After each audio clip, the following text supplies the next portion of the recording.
에베소서 1장 15절로 23절의 말씀을 같이 보셨습니다. 사도 바울의 기도이지요. 오늘 함께하는 저와 여러분도 옥중에서 쓰여진 편지 중에 하나인데 로마 감옥에서 쓰여진 이 에베소서는 우리가 잘 아시는 대로 옥중에 있었을 때 옥중에서 가장 먼저 요구되는 사항들이 대부분의 편지 내용을 보면 먹고 싶은 것, 그리고 입고 싶은 것, 또한 쓰고 싶은 것, 이런 것들을 대부분 구하게 되죠. 그래서 옥중에서 쓰여진 편지들을 받는 사람은 대부분 부담을 가질 정도로 많은 것을 요구하는 편지들을 받게 됩니다. 저도 바로 옆에 있는 안양교도에서 사형수가 보낸 편지를 일정 기간 동안 계속해서 받았어요. 근데 그 내용 중에 보면 모두가 다 필요에 따라 필요를 구하는 것뿐이었어요. 뭐가 필요하다, 돈도 필요하다, 먹을 것도 필요하다, 면회도 와달라, 이렇게 옥중에 갇혀 있다 보니까요, 우리가 금식이라도 그렇죠. 평소에는 안 먹던 것들이 금식을 하면 그렇게 생각이 나고, 금식 끝나봐라 내가 이걸 먹을 것이라고 하는 그런 마음의 소원들이 있죠.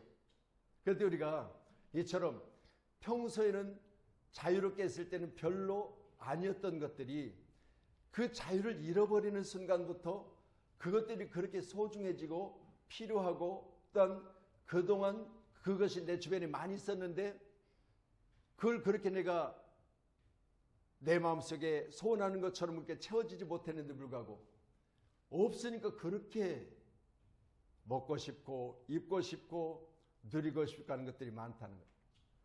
이걸 생각해 보면 바울 사도의 편지 내용들을 보면요, 모두가 다 옥중에 있는 서신서가 거의인데 옥중 서신서를 우리가 보면서 말씀을 볼 때마다 내용은 다른 거 없어요.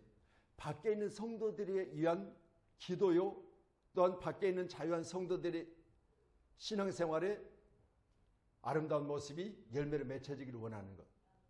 이게 바로 바울 서신서의 특별한 모습들이거든요. 함께하는 저와 여러분도 우리가 정말 이같이 엄청난 어려운 고난과 환난 가운데 있을 때도 과연 우리는 어떤 모습을 가지고 어떤 형태로 기도하고 있는지를 한번 생각해 보는 그런 시간이 되었으면 합니다. 여러분에게도 쓸 것 많고 또한 먹을 것, 입을 것, 그 필요에 따라 많은 것들이 요구되는 이 시점에 오늘 바울 사도는 그런 것들보다는 먼저는 신앙의 자유함 속에서 예배하고 있는 저와 여러분들을 오늘 격려하고 권면하는 그런 아름다운 모습을 보이고 계십니다. 저와 여러분들 귀한 시간 하나님에게 베푸신 놀라운 은혜를 알기 위해서는 먼저는 기도의 내용에 비둘기같이 순결하고 뱀같이 지혜로우며 독수리같이 용감한 신앙을 소유하기 위한 간절한 기도가 있어야 될 줄로 믿습니다. 왜요? 우리는 하나님의 기업이거든요.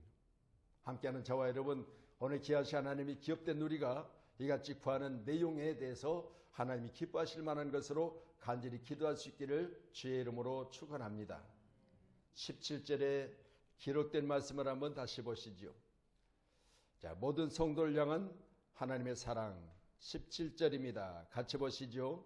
우리 주 예수 그리스도의 하나님 영광의 아버지께서 지혜와 계시의 영을 너에게 주사 하나님을 알게 하시고, 아멘.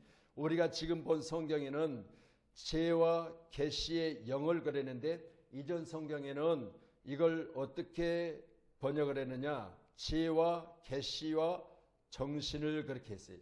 정신. 그래서 정신을 원어 성경을 찾아보니까 바로 포뉴마라고 해서 영 맞습니다. 그래서 오늘 함께하는 저와 여러분, 우리가 간절히 기도할 때마다 가장 먼저는 내가 기도하고 있는 하나님 앞에 나의 간절한 기도가 요청되기를 간절히 소원한다면 그분이 누군가를 알아야 돼요. 할렐루야. 여러분 그렇잖아요. 우리가 사업 중에서 보면 상대 어떤 기업과 내가 거래를 해야 된다. 그러면 그 기업에 대해서 충분히 내가 아는 게 먼저가 돼야 돼요. 영업을 하려면 그 기업을 내가 침략하기 위해서는, 그 기업에 대해서 내가 영업권을 따기 위해서는 먼저는 그 기업을 잘 알아야 된다. 그래서 우리가 직장을 구하고 이제 직장에 처음 우리가 들어가게 되면 그 직장에 맞는 사람이 내가 돼야 돼요. 직장이 나로 인하여 바뀐 것이 아니라 먼저는 내가 직장 중에서 필요한 사람으로 내 자신이 직장에 맞는 사람으로 바꿔줘야 된다 그 말이에요. 여러분 오늘 저는 귀한 시간에 상대를 알아야 내가 이기는 거예요. 그래서 하나님을 알아야 되지 않겠습니까? 오늘 바울 사도의 기도는요, 먼저는 계시와 지혜와 그리고 영, 바로 정신을 우리에게 주사 하나님을 알고 싶어하는 간절한 기도가 있었습니다. 함께하는 저와 여러분도 하나님을 아는 기도가 우리 가운데 있기를 간절히 소원합니다. 그래야 하나님이 내게 복을 주시든 또한 내가 간절히 기도할 때마다 이것을 구하여 하나님의 화를 돋구는 일이 없어야 되지 않겠습니까?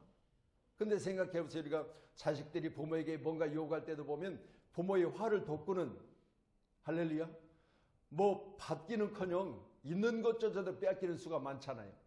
그런데 부모의 마음을 쏙 빼앗을 만한 그런 모습으로 부모의 마음을 기쁘게 하고 또 내가 구하는 것이 부모의 마음에 합해져서 내가 구하는 것에 대해서 부모의 호주머니가 열려져야 되잖아요. 그런데 우리는 무조건 내가 고집하는 것만 구하는 거예요. 지금 부모의 사정도 형편도 상황도 전혀 무시해버리고 그냥 내 고집만 부리는 거죠.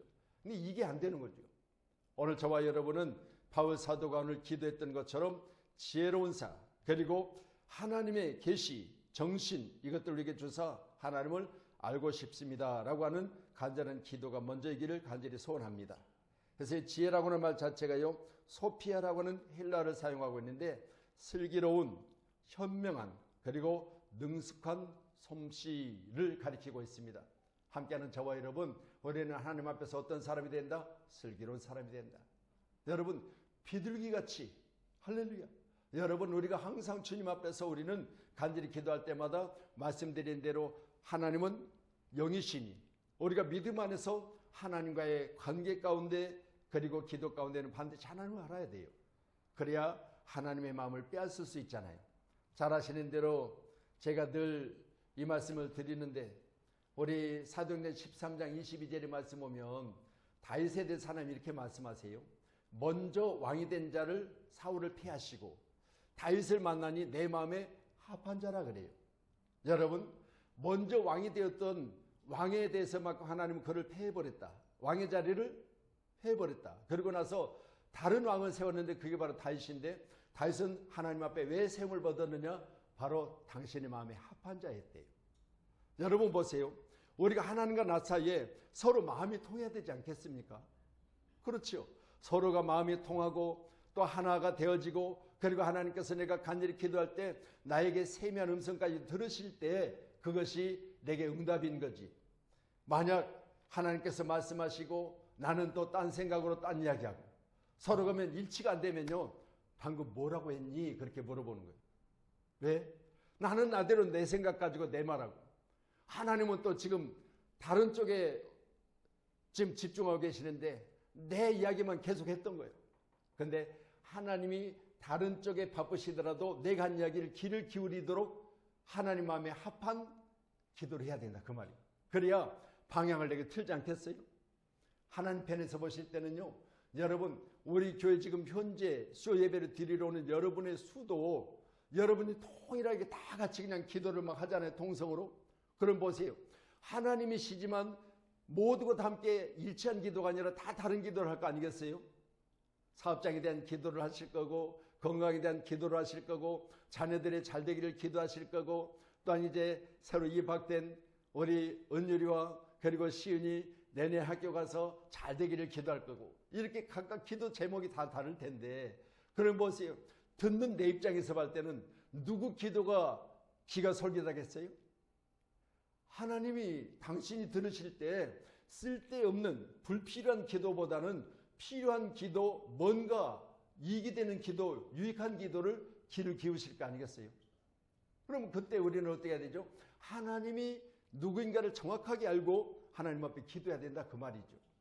그래서 지혜, 소피아, 바로 슬기로운, 현명한, 능숙한 솜씨 이런 것이 바로 지혜라고 했으니까 하나님 앞에서 여러분은 현명한 믿음의 사람들로 하나님 마음을 빼앗는 그런 믿음의 아름다운 기도 사람이 되기를 간절히 소원합니다. 우리 에베소서 5장 15절 한번 주실래요? 에베소서 5장 12절 같이 시작.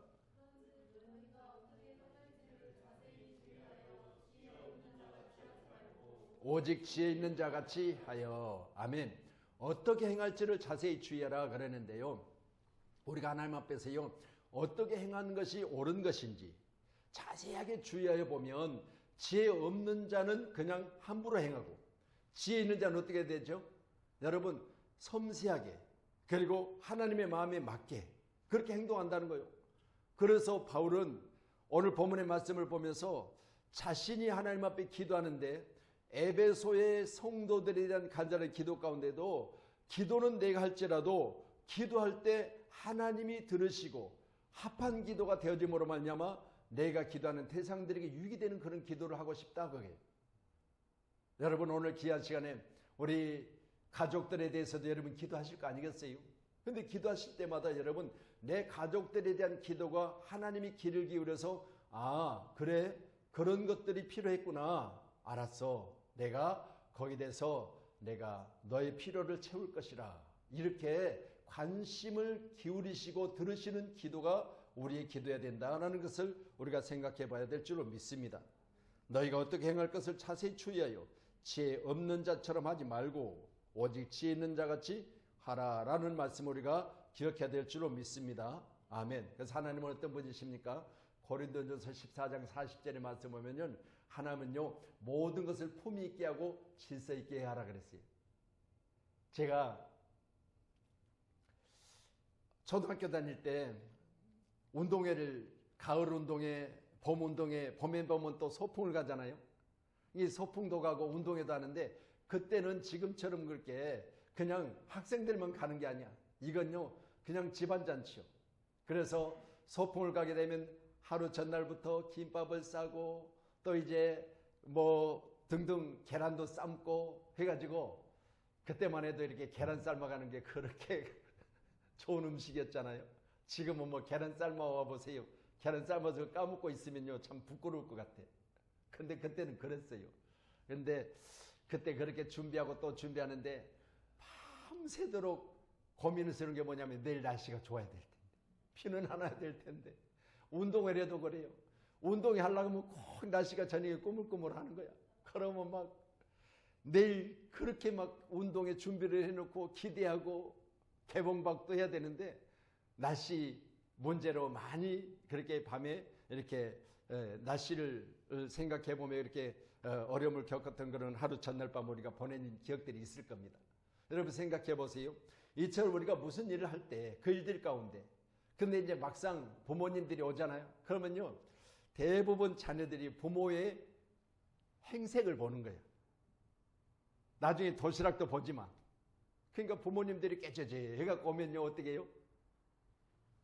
그렇잖아요. 그러니까 학생들 편에서 볼 때는요, 우리 부모님이 다른 사람보다 젊어야 되고, 기왕 파마를 해도 조금 돈 들여서 좀 멋지게 해야 되고, 그래야 되는데 그냥 오래가게만 볶아갖고 와갖고 시골에 이렇게 프로그램들을 이렇게 보면요, 이번에도 참 내가 많이 웃었어요. 시골에 이렇게 이 동네를 이렇게 돌아다니는 프로그램이 있는데 어느 연예인이 그러더라고요. 아이고, 어머니들 어디 미용실 다니니 다 똑같은 데 다녀오셨는가 봐요. 그래. 머리가 다 같은 거야. 머리가 다 같아. 그러니까 어느 미용실 다녀오셨는지 다 똑같은 데 다니신가 봐요. 그러더라고. 그 말은 결국 머리 모양이 다 똑같다는 거예요. 일절. 시골 동네 어르신들이. 이처럼 우리 자녀들이, 부모님들이 학교에 오면요, 사실 어떻게 보면 우리 부모가 자랑스럽기를 원하잖아요. 남들보다 좀 멋지게 입고 오고 좀 젊어 보이고 뭔가 좀 있어 보이고 그렇기를 원하잖아요. 네, 그런 것들을 생각해 보면 과거에는 제가 그런 한번 간증을 했습니다. 어느 자녀가 자기 어머님이 이처럼 이제 운동회를 왔는데 한쪽 눈이 멀어요. 그래가지고 한쪽 눈을 못 보는 부모님이에요. 그래서 자기 어머님에도 불구하고 도시락을 싸가지고 와서 이제 점심시간 때 다들 이렇게 그룹별로 앉아서 이제 먹잖아요. 근데 자기 어머니 곁으로 못 가는 거예요, 이 자녀는. 부끄러워서. 자기 어머니가 한쪽 눈을 못 본다고는 것 때문에. 부끄러워서. 그때만 해도 이걸 지금처럼 이렇게 좋게 뭐 장애인이다 그렇게 이야기 안 하잖아요. 여러분 그때는 부자로 이야기를 했어요. 그러니까 이렇게 이야기를 할 때 자기 어머님에도 불구하고 어머니라는 소리를 못하고 그냥 이 자리 저 자리 돌아다니면서 자기 친구들 도시락 까놓고 먹는 자리를 돌아다니면서 여기 앉았다 저기 앉았다 하는데요. 넌 어머니가 안 왔니? 그러니까 어머니가 와 계신데 불구하고 왔다는 소리를 못하는 거예요. 근데 이제 얘가 나중에 자라고 성장해서 결혼을 했어요. 결혼하고 났는데 시집을 가서 이제 먼 거리에 사는데 하루는 편지가 왔어요. 그렇게 자기 어머니한테 부끄럽게 생각했던 그 어머니에게서 편지가 온 거야. 내용인즉슨 자기를 그렇게 부끄러워했던 그 딸이 결혼해가지고 살고 있는데 자기가 지금 생명이 닿을 때쯤 되어져서 편지를 보냈는데 내용에는 내가 어렸을 때 내가 교통사고를 당해서 너의 한쪽 눈이 실명이 되기 직전에 의사들이 하는 이야기는 눈을 이식을 하면 네가 정상적인 눈을 가질 수 있다고 해서 내 눈의 한쪽을 빼서 너에게 이식을 해줬다. 그리고 나는 그 후로 한쪽 눈을 볼 수 없고 지금까지 그렇게 살아왔다. 그런데 그 딸은 그 내용을 모르니까 어머니를 부끄럽게 생각하고 남 앞에 어머니라고 말 한번 하지 못하고 그렇게 했던 것들을 편지를 써서 보냈던 거예요. 그 편지를 받고 그 딸이 어떻게 생각했겠어요? 그동안 자기가 몰라서 자기를 온전한 모습으로 바꾸기 위해서 당신의 눈을 빼서 내게 이식해주는 그 상황을 알고 나니까 얼마나 후회가 되고 부끄럽게 생각했던 어머니가 얼마나 자랑스러운지. 여러분 오늘 함께하는 저와 여러분이 오늘 하나님의 은혜 안에서 믿음으로 말미암아 우리가 함께 모여서 예배할 때마다 우리는 지혜로운 자가 되기를 주님의 이름으로 축원합니다. 아멘. 그래서 계시라고 하는 이 말이 나오죠. 오늘 17절에 보니까 계시 그랬습니다. 지혜와 계시 그랬는데 계시라는 말 자체가요. 아포칼립시스라고 하는데 이 계시는 덮개를 벗김 그리고 조명 드러냄 비침. 다시 말씀드립니다. 여러분 우리가 예수를 믿기 위해서는 먼저는요. 여러분 가려진 것들이 벗어져야 돼요. 할렐루야. 여러분 세상 살면서 많은 지식도 있고 세상 살면서 많은 경험도 있잖아요. 그런데 지난번에 제가 설교할 때 누가복음 5장 5절에 말씀을 보면서 예수님께서 말씀에 의지하여 그물을 내렸던 사도 베드로에게 여러분 그리하니 물고기가 많아서 잡은 것이 많았다고 그랬죠. 다시 말씀드립니다. 하나님의 말씀을 알고 나서 그 말씀대로 행동에 옮기니 자기에게 주어진 모든 소득이 많아졌다는 이야기 아니겠어요? 여러분 귀한 시간에 우리가 그동안 알지 못한 것들이 벗겨져서 내가 그것들이 벗음으로 말미암아 하나님의 은혜가 무엇인지 신앙생활을 어떻게 해야 되는 것인지 기도는 어떤 부분에서 무엇 때문에 내가 기도할 때 그 기도가 주님이 나의 기도를 들으시고 그 기도를 응답하신 건지를 우리가 정확하게 아는 은혜가 있기를 주님의 이름으로 축원합니다. 그래서 에베소서 3장 3절에 말씀을 한번 보시지요. 같이 봅니다. 시작. 곧 계시로 내게 비밀을 알게 하신 것은 내가 먼저 간단히 기록함과 같으니 곧 계시로 내게 비밀을 알게 하신 것 그랬잖아요. 여러분 우리가 하나님의 나라는 우리가 눈에 보이지 않는 영의 세계이기 때문에 비밀이에요. 믿어지시죠?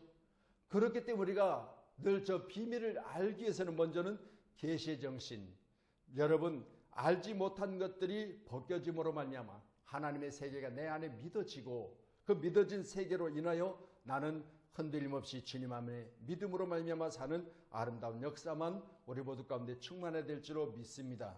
아멘. 그래서 오늘 계시라는 단어가 사용되고 있는데 아포칼립시스 벗겨져야 된다라고 말씀을 드렸지요. 아멘. 자 그리고 여기 영으로 우리 지금 현재 성경에 기록되어 있는데 이전 성경에는 정신이라고 내가 말씀드렸으니까 이건 푸뉴마입니다. 그래서 하나님의 성령을 가르치고 있습니다. 함께하는 저와 여러분 하나님의 성령이 하나님의 깊은 것까지도 통달하신다고 그랬어요. 올해 신앙생활의 가장 큰 축복은 바로 하나님의 성령이 여러분 안에 함께 계시고 오순절 마가다락방에 하나님의 성령이 충만히 임하니까 그때부터 뭐가 생겨났어요? 초대교회가 생겨났어요. 여러분이 섬기는 교회는 하나님의 성령으로 인하여 시작되는 거잖아요. 우리 신앙생활도 마찬가지입니다. 하나님의 성령이 충만해야만 그때부터 진정한 신앙생활이 기쁨이 넘쳐요. 그래서 여러분 그동안 교회 마당만 받고 왔다 갔다 한 사람들도요, 하나님의 성령이 충만하고 나니까 그때부터는 온전한 신앙생활 하더라고요. 누가 뭐라 하지 않아도 스스로 하나님 앞에 신앙생활 하는데, 그때부터 하나님의 성령을 받고 나니까 신앙생활 자체가요, 여러분 세상의 그 어느 것보다 기쁨이고 충만한 역사가 일어나기 시작하니까 그때부터는 스스로 봉사하고, 그때부터 스스로 교회에 대한 부분에 대해서 다른 생활보다 더 먼저 하는 그런 아름다운 역사가 일어나더라 그럽니다. 이제 제가 월요일부터 시작해서 계속해서 지금 우리 재직 훈련 교재를 만들고 있거든요. 제가 오늘 6페이지까지 만들어 놨어요. 그래서 뭐 제가 계속해서 이렇게 이제 만들고 있는 건, 이번에는 한 3주 정도 오예배 가운데는 계속해서 우리 재직 훈련에 대한 부분을 교재를 여러분에게 다 이제 배부해 드리고 같이 이렇게 진행할 텐데, 마지막 날에는요 그런 시간을 가질 것 같아요. 우리 남성계 한 분, 여성계 한 분 중에서 3주 동안 걸쳐서 우리가 재직에 대한 세미나를 받고 나서 내 마음속에 어떤 각오와, 그리고 이 세미나를 받고 나니까 내가 어떤 자세로 내가 재직으로서의 교회 가운데 헌신하고 봉사될 것인가를 다짐하는 것들을 잠깐 이렇게 간증을 하도록 그렇게 여러분에게 시간을 드릴 거예요. 여러분 생각해 보세요. 우리가 교회 다니면서 이런 어떤 경험과 체험이 있어야만 신앙생활에 기쁨이 있는 거잖아요. 그렇게 해서 먼저는 하나님의 영, 바로 푸니마 성령이 저와 여러분 가운데 충만해야 될 줄로 믿습니다. 사도 바울은 이와 같이 하나님을 온전히 더 깊이 체험적으로 알고 싶어하고 간절히 기도할 때 이것이 바로 그리스도인들이 모두에게 공평하게 임하기를 간절히 기도하고 있습니다. 함께하는 저와 여러분, 어느 시간 누려보던 바울 사도의 기도의 내용을 보시면서 우리도 하나님을 깊이 아는 은혜의 사람이 되기를 간절히 소원합니다. 아멘. 우리 다니엘서 2장 23절 말씀 주세요. 다니엘서 2장 23절 같이요. 시작. 나의 조상들이 하나님 주께서 이제 내게 지혜와 능력을 주시고 우리가 주께 구한 것을 내게 알게 하셨사오니 내가 주께 감사하고 주를 찬양하나이다. 곧 주께서 왕의 일을 내게 보이셨나이다 하니라. 아멘. 자, 조상의 하나님 주께서 이제 내게 지혜와 능력을 주시고 그랬습니다. 여러분, 저와 여러분도 귀한 시간에 먼저 믿었던 우리의 조상의 하나님, 또한 현재 믿고 있는 나의 하나님, 그리고 내 후에 믿음 생활을 잘할 수 있도록 양육하고 있는 자녀들의 하나님, 그 하나님은 오늘 다니엘의 하나님인 것처럼 우리 모두의 하나님이 되셔서 함께하는 저와 여러분 가운데 하나님의 놀라운 축복이 넘치는 기적 같은 역사를 날마다 경험하고 체험하시기를 주의 이름으로 축원합니다. 그 다니엘의 이 믿음이 어디서 생겨나느냐, 바로 오늘 말씀처럼 지혜와 능력을 주셨던 하나님으로부터 사자굴에 던져 넣어졌어도 눈도 깜짝하지 않냐고 그들을 이기며 승리했던 것이 바로 다니엘의 간절한 기도 요청 중에 있는 줄로 믿으시기 바랍니다. 하루 3번씩 예루살렘을 향해서 기도했던 그의 기도의 모습이 성경에 잘 기록되어 있잖아요.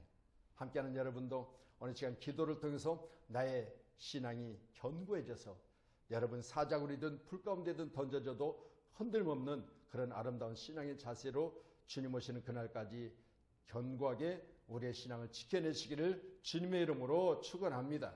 아멘. 18절로 19절의 말씀 이어보실까요?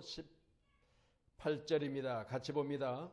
너희 마음의 눈을 밝히사 그의 부르심의 소망이 무엇이며 성도 안에서 그 기업의 영광의 풍성함이 무엇이며 그의 힘의 위력으로 역사심을 따라 믿는 우리에게 베푸신 능력의 지극히 크심이 어떠한 것을 너에게 알게 하시기를 원하노라. 아멘. 마음의 눈을 밝히사 하나님의 뜻이 무엇인지를 아는 것이 가장 소중하다 그랬습니다. 여러분, 귀한 시간에 우리가 이제 보는 눈은 열려졌고 듣는 귀는 있으나 여러분에게 복되다고 해야 되잖아요. 여러분, 같은 귀가 있어도 복된 귀가 있고 같은 눈이 복된 눈이 있어요. 보는 눈이 복되다, 듣는 귀가 복되다 그랬잖아요. 그럼 여러분, 귀한 시간에 우리의 마음의 문이 오픈돼야 돼요. 교회 가운데는 여러분 마음으로 믿어서 의에 이르고, 그랬으니 함께하는 우리 모두가 다 내 마음속에 우리 주님을 온전히 믿으셔야 돼요. 할렐루야. 어떤 형식적이기나 아니면 안 믿으면 지옥 갈 것 같으니까 그냥 한 다리만 거쳐놓고 다니는 교회가 아니라 내 마음을 온전히 열어서 내 안에 계신 우리 주님과 함께 우리는 일생 동안 내 마음이 우리 주님과 하나가 되어졌어. 함께하는 아름다운 신앙으로 우리 모두가 다 내 마음의 기쁨이 자꾸 넘쳐야 돼요. 그래서 마음이 기뻐야 돼요. 여러분 마음이. 그래야 건강한 거죠. 그래서 성경 뭐라고 말합니까? 내 마음에 근심이 있거나 내 마음에 걱정거리가 있으면 지금 우리가 보이지 않지만 내 뼈가 마른다고 그랬어요. 이처럼 우리는 우리 마음에 평안이 있기를 간절히 소원해요. 그래서 예수님도 제자들 가운데 부활하셔서 첫 번째 오셔서 하신 말씀이 너에게 평안이 있을지어다. 이게 바로 축복이에요. 오늘 여러분 가운데 평안이 있기를 간절히 소원합니다. 우리 마음이 청결하여 마태복음 5장 8절에 보니까 복이 있다고 그랬어요. 마음이 청결한 자는 복이 있다. 그리고 저희가 누굴 본다? 하나님을 본다. 마음의 눈으로 하나님을 보셔야 돼요. 아멘. 누가 봐요? 마음이 청결한 자가. 같이 보세요. 시작. 마음이 청결한 자는 복이 있나니 그들이 하나님을 볼 것이요. 아멘. 우리 마음속이 너무 복잡하지요. 할렐루야. 여러분 뭘 먹을까도 여러분 상당히 복잡한 일이에요. 그래서 우리 성도님들과 함께 식사를 하려고 식당을 가면요, 서로가 그러는 거예요. 뭘 먹어야 되지? 목사님 어디로 갈까요? 목사님 뭘 좋아하세요? 서로 이렇게 먹는 것 하나도요, 여러분 얼마나 그거 하나 선택하는데 어려운지 몰라요. 근데 다행히도 먹고 나서 다들 아이고 잘 먹었습니다. 참 좋은 데 왔네요. 그러면 좋은데요, 가서 음식을 시켜서 먹고 나서 돈은 치러야 되는데 먹는 음식에 대해서 치르는 값이 아까울 정도면 어떻게 돼요? 후회스럽잖아요. 여러분 이처럼 먹는 것 하나, 입는 것 하나, 그리고 우리가 행동하는 것 하나하나가 여러분 내 마음에 기쁨이 없으면 말씀드린 대로 똑같은 음식값을 치러도 내가 기쁨으로 치는 게 아이고 잘 먹었습니다. 음식 맛있었어요. 아이고 이렇게 서비스도 좋고 다음에 또 올게요. 그래야 되는데 올 때 그냥 얼마예요? 돈 계산하고 속으로 다 신호는가 봐라. 이게 음식을 하나 먹어도 마음에 여러분 기쁨이 넘쳐야 돼요. 할렐루야. 함께하는 우리 모두가 다 기쁜 마음이 저와 여러분 가운데 충만하시기를 주 이름 축복합니다. 아멘. 그래서 오늘 너의 마음의 문을 밝히사 우리 마음에 눈이 있다는 사실을 말씀하고 있는데 마음의 눈이 밝혀지기를 주님의 이름으로 축원합니다. 아멘. 자, 마지막으로 20절로 23절 한번 보시죠.